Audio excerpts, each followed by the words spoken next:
strings and numbers. Let's kick it off by talking about strings. So strings are simply sequences of characters, and they are widely used in programming. You want to download a bunch of files from an FTP site using a Python script? Well, you'd have to use a string to tell Python the link of the FTP site. Would you want to create a table in Python? Again, you would use a string to name your columns or your rows. Strings? Well, of course they can be stored in variables. Just like this. I'm gonna store 3 strings in 3 different variables here.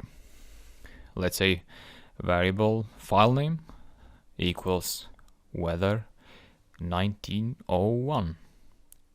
Variable table equals temperature. Variable year equals 1901. Strings are always enclosed with quotes, as you can see it. In this case, I use double quotes, but single quotes can be used as well. Notice the last variable year. 1901 is maybe a number in our perception, but Python recognizes it as a string. And the reason for that is that you are declaring it in quotes. This means you cannot perform mathematical operations on that quoted number.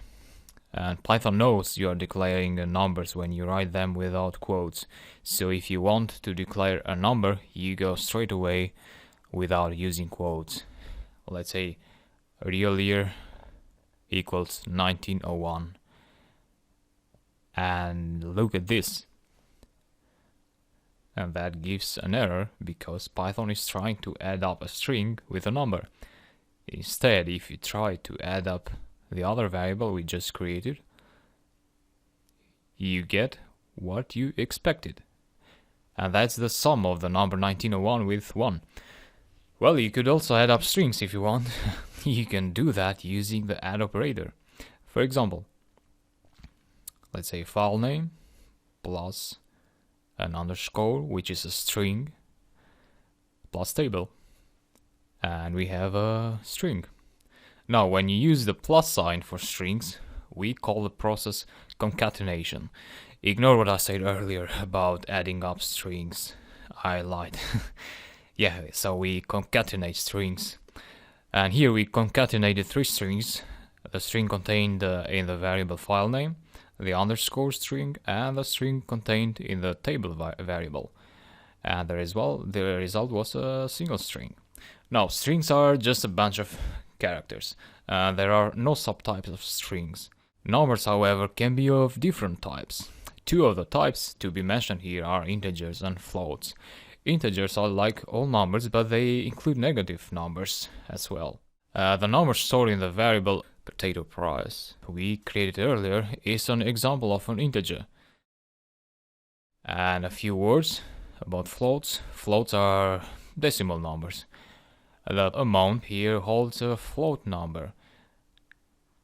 And so does the potato version, a new variable I am just creating. You can of course check it. If you don't believe me, you can check the type of your variable values. Yes.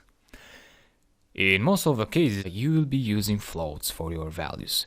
But you could also have to use integers for certain data, such as number of people, for example. It doesn't make sense to have 3.1 persons, so you'll have to use an integer. You could also run into a certain scenario where you really have to use an integer.